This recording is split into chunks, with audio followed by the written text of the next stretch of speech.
All right, everybody, welcome back. Treasury Talent community. Today we've got data, and more data. We are going to be talking about the Treasury Talent market analytics over the first half of this year.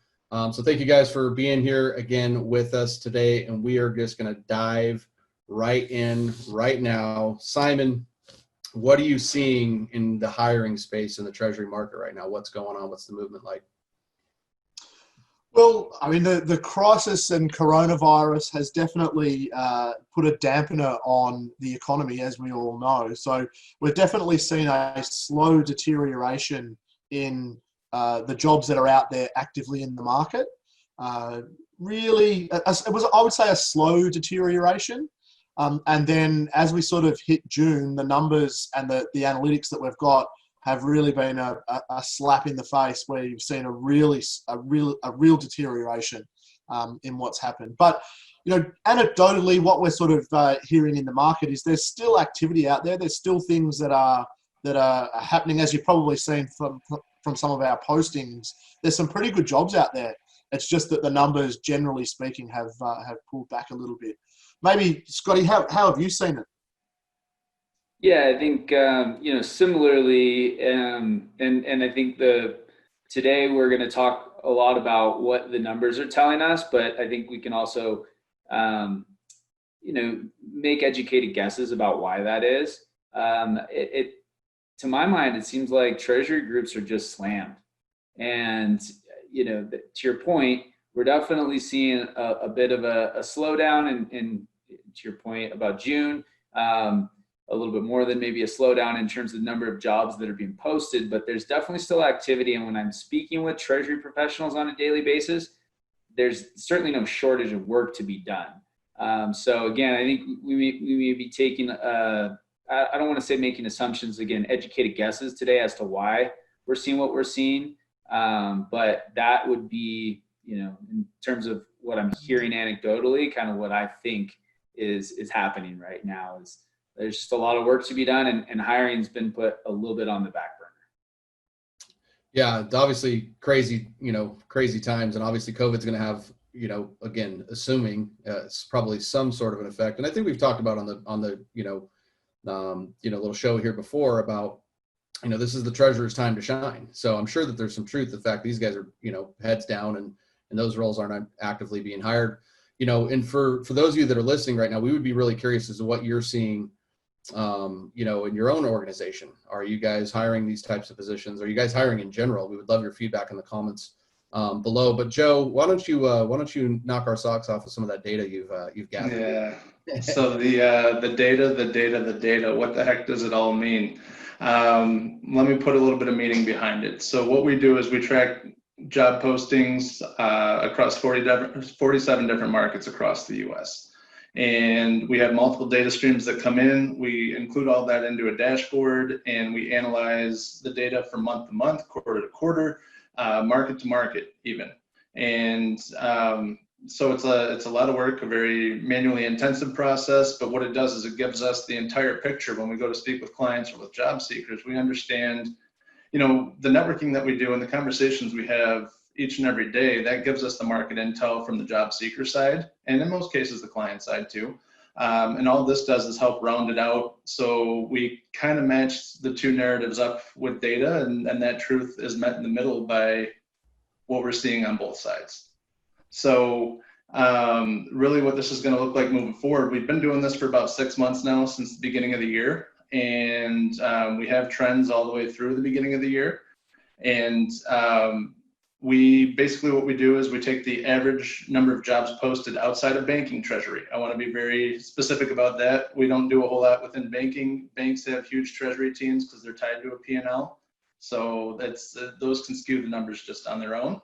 So what we do is what we'll call financial services, which would be like your insurance, your fintechs, and we do your traditional corporates, which would be your treasurer, AT, director, manager, analyst, and the subsets that go with that.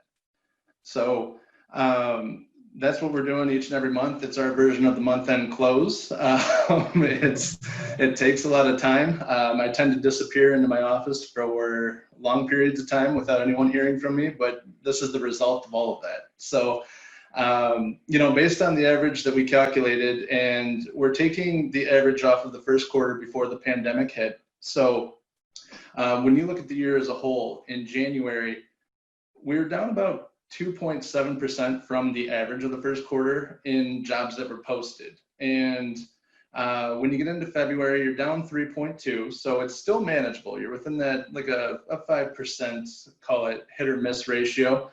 March, the jobs actually skyrocketed, which again, as I'm looking at the data and trying to match up with, hey, the pandemic hit mid-March, why the heck are jobs up 6%? That's what we, as we're talking with clients, we're trying to figure out what the heck, like the story is not adding up with the data. And that's where we try to connect the dots for job seekers. You get into April, it's up 6% again. And you get into May, all of a sudden it drops 14.6%. And then June, as Simon and Scotty had alluded to, you're down about 40% from the average of, of that. And what's interesting to call out is not only do we just track the new jobs that are being posted, but we track the jobs that haven't been filled and have been reposted. So you have almost subcategories within those two categories when you're averaging these job postings out, or when we're talking numbers around these job postings. So like if you look at January, or I'm sorry, we'll go February. Although it was within like 3%, 77% of those postings were brand new jobs, like hadn't been posted previously, brand new to the market. When you comparatively get into like a May, not only did you have the not only did you have the issue of the jobs being down roughly 15%, but of those jobs that were posted, only about 46% were new. These were all reposts that hadn't been filled in previous months. So it's, if you look at it, you almost have this spike in April and March. They weren't filled. May starts to drop off a little bit, but all it is it's those jobs from the beginning of the year that are being reposted, or that's the majority. It's inverted between new jobs and reposted jobs. So, John, I think the key thing to just let the listeners know in that situation is probably it really proves the point from our side that posting jobs is not where people are actually filling their roles. I know we say it a lot, but it is a job ad where you're really going to find good talent. And I think that the numbers really indicate the Treasury Analyst and the Treasury Manager level, where the big volumes are not really getting filled. There's a lot of reposted jobs out there, which just proves the point that posting the ad is not really going to be successful for you. And the fact that those numbers invert, as you say there, is a good indication. Just reposting and reposting is not necessarily going to be a successful mechanism for finding the right talent that you're after. Yeah, absolutely. And to your point, we've talked about before how these jobs, it's very competitive for companies trying to hire at the manager and the analyst level. And even the June jobs data, since this is what we have most recently, we track down to that level too. And between those two, you're looking at about 68, almost 69% of those jobs that were posted in June are at that analyst and manager level. So if that doesn't follow the narrative of companies are struggling to hire at those levels and it's very competitive there, I mean, there's your hard data to back it up. So if you're, again, if you're listening live and you have any information that you can provide us on what you're seeing in your own organization, we would love that. Just for our own feedback and seeing if kind of what we're seeing is kind of aligning with what's happening, again, within your organization. Guys, I mean, if I'm a job seeker, what does this data mean? Like, what kind of advice can we give somebody that's kind of out in the market based off of the data that we're providing right here? I'm going to go ahead and ask this question specifically to Simon. Thank you, Donnie. And it really just shows that like treasury teams right now are super busy, and we hear it all the time when we're talking to people right now, is that they don't have time to be doing a lot of hiring. And it makes sense because they're getting slammed at the moment with, cash and liquidity are king. And so, yeah, in essence, there's a lot going on within the Treasury functions right now. And I would suggest that anecdotally that there's just not a lot of time out there to be actually focused on recruitment right now. I think if they had the time, they need the staff. They need people to come in and help them out. But at the minute, there's not a lot of time. So as a job seeker, if you're out there wanting the next job, it's a time that you'd want to try and be proactive, because the need is out there, but people just are not potentially posting those jobs and having the time to go about the recruitment process. Yeah, and for those jobs that are posted, I mean, it may take a little bit longer for people to get back to you, because if you think about it, if the number of jobs dips, the number of job seekers doesn't necessarily dip. So now that means that maybe you're getting more applications to your HR team, maybe you're getting more applications to your recruitment team, or your hiring managers have more resumes to review. So it's taking them longer to make decisions on who they want to speak with, who they want to screen, who they want to move forward in the process for those jobs that are open. Yeah, that's a good point. And Joel, I think that people don't have the time, like they're so slammed in terms of their day-to-day that they don't have the time to review those, or they want to make a decision, but they just don't have the ability to do so. Yeah. So what about like on the flip side of this, right? So as talking about the job seeker, I mean, what about if we're looking to build out a Treasury Talent team right now, and maybe there's not as much competition in the marketplace? I mean, what would you say about that, Scotty? Like, do you feel like if you're hiring a team, is this a good time to maybe go and be a little bit more aggressive? Well, yeah. I mean, I think again, it's hard to ask people who are working crazy hours already to go out and proactively build a talent pool. But we talk about it here all the time. I mean, that is, as far as Treasury Talent, as far as we're concerned, the best possible approach to building out your team with top talent is to build a pool. It's tough right now to tell people to focus on that. That's kind of a thing that would have been great to have been doing 6 months ago. But it's universal, and it never changes. That is the best way that you're going to get top people into your team. And I would just say, from the candidate's perspective, it's critically important. Like, it's never been more important to focus on what's in it for your audience.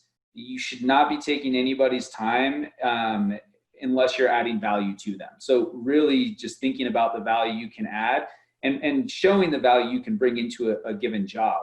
So doing your research, making sure you're prepared when you're speaking with a hiring manager, whether it's informal or a formal interview, never been more important than right now. Yeah, I think that's excellent feedback. Joe or Scotty, do you guys have anything to add to that? Simon. Simon, I'm sorry. No, it's all good. Yeah, on top of that, it is just to follow that line of thinking.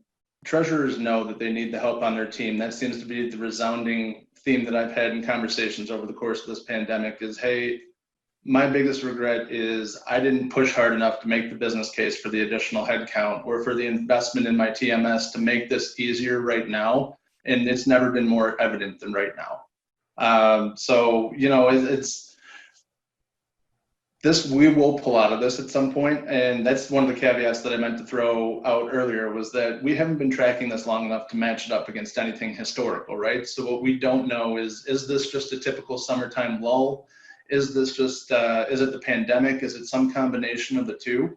This is just the reality that we know right now. Moving forward, we'll be able to match this up against historical data. So this is not like a doom and gloom scenario by any stretch. And if you're out there without a job thinking, oh crap, this just got 10 times harder for me, don't get into your head about this. I mean, what's been interesting for me has been, and Scotty, we've talked about this before too, and Simon, I've talked to you about it, but it's just been, although there are fewer jobs out there, it seems like companies are starting to move forward in their hiring processes now a little bit more than they were, say, over the last couple of months. So we are starting to see more candidates or job seekers interview, start to move forward in processes. So this isn't your time to take the foot off the gas if you're looking for a new position.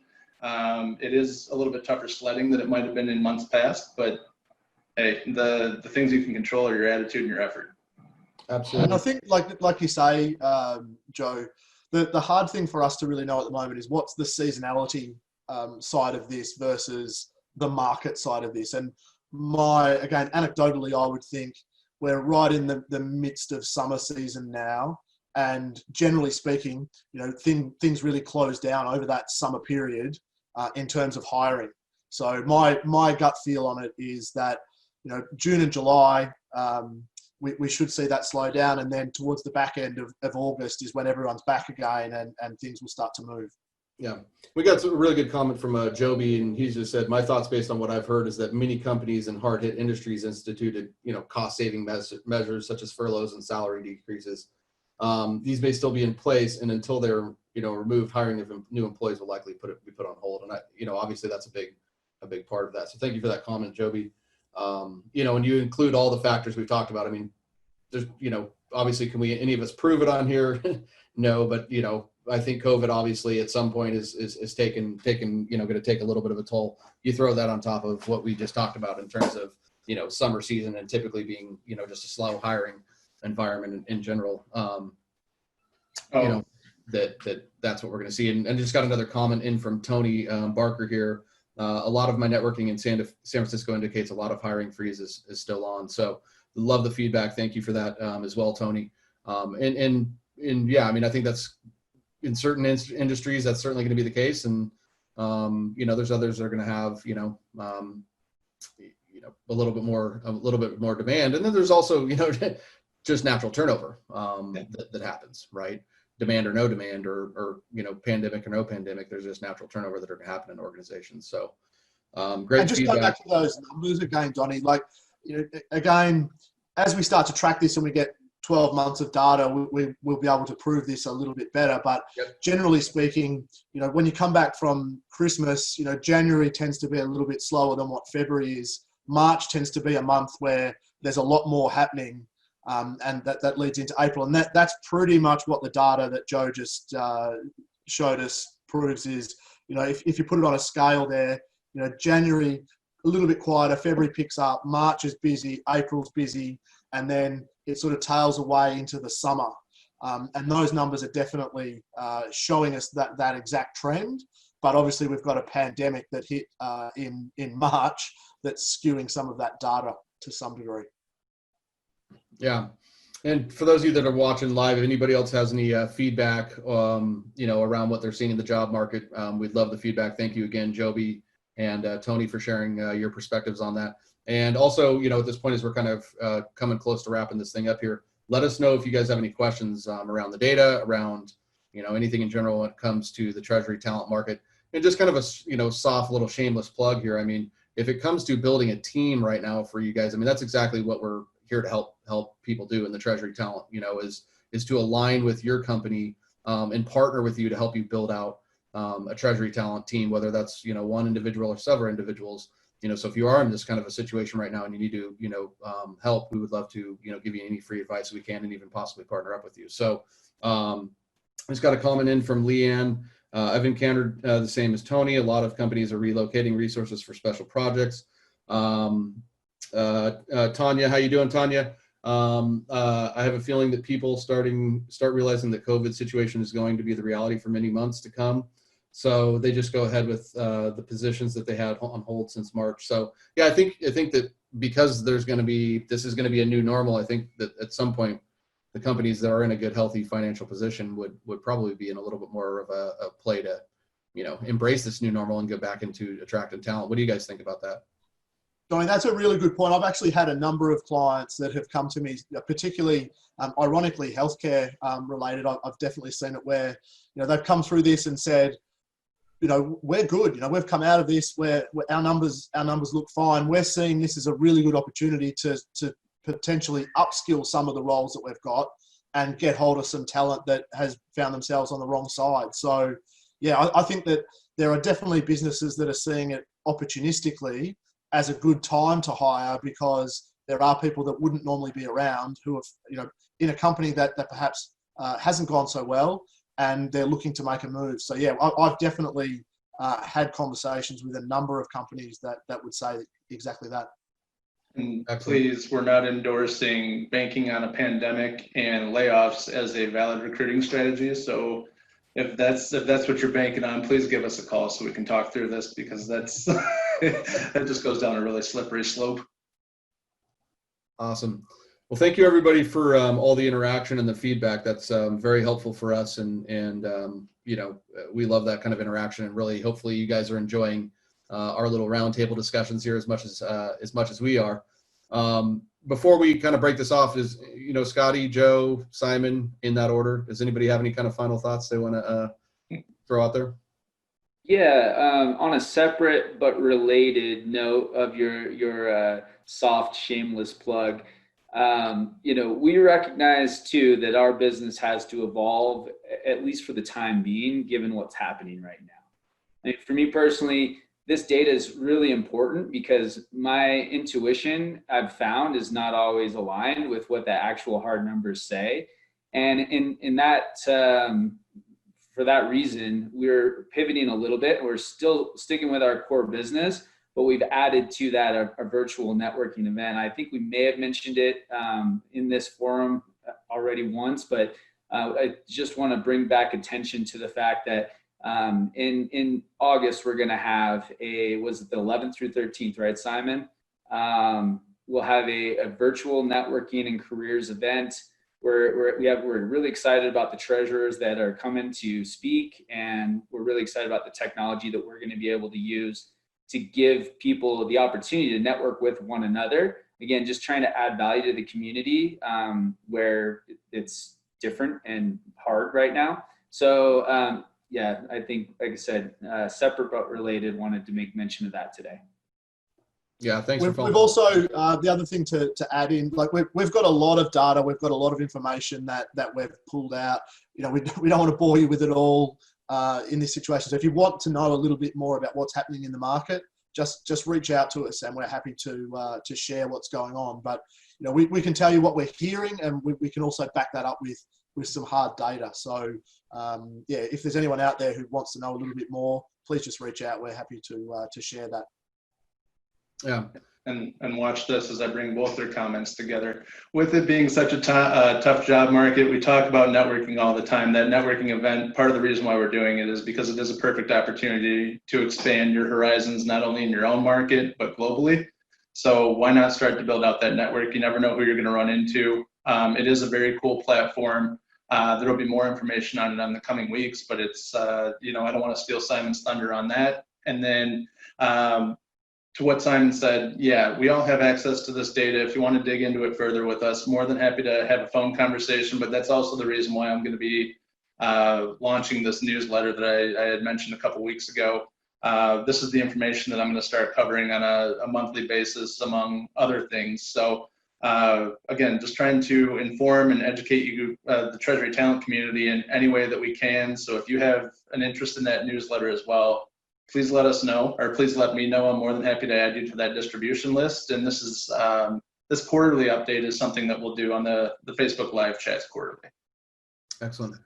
Great feedback. And yeah, the event is going to be absolutely awesome. I know right now it sounds like something. Wait till you guys see what we've got, the technology, this stuff, and the way we're going to be able to connect you guys is not being seen out there right now. So we are totally fired up to bring to this table for you guys. If you guys want to get in contact with us right now, like they've been saying, just head over to treasurytalent.com or reach out to one of us here right on the Facebook group, and we'll get you set up with a call and just chat with you, whether it talks about the analytics, your career, your Treasury Talent team. But again, we thank you guys for being here and hanging with us again for another roundtable discussion. And we will be back next week, same bat time, same bat channel. Treasury Talent community, we'll see you. See ya.